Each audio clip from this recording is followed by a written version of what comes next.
Ikaw, oo, ikaw. Gumagawa ka ba ng kwento upang mapasama ang iba? Nag-iimbento ka ba? Sumasaksi ka ba sa kasinungalingan? Nagpapakalat ka ba ng mga peking balita at maling impormasyon? Malinis ba ang iyong intensyon o may tinatago kang agenda? Pakinggan mo ito, Juan chapter 8, verse 44. Ang dyablo ang iyong ama, at ang gusto niyong gawin ay kung ano ang gusto niya. Sa simula pa lang ay mamamatay tao na siya. Hindi siya pumanig sa katotohanan kailanman, sapagkat walang puwang sa kanya ang katotohanan. Kapag nagsasalita siya ng kasinungalingan, nagsasalita siya ayon sa kanyang kalikasan, sapagkat siya ay sinungaling at siya ang ama ng kasinungalingan. Kapatid, hindi pa huli ang lahat.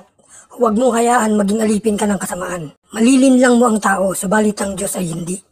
Aanhin mo ang kayamanan ng mundo kung hindi ka naman makakapasok sa kaharian ng Diyos. Isuko mo ang sarili mo, kapatid. Isuko mo sa ating Panginoong Hesukristo. At ito ang magdadala sa iyo sa kapayapaan at kaligtasan.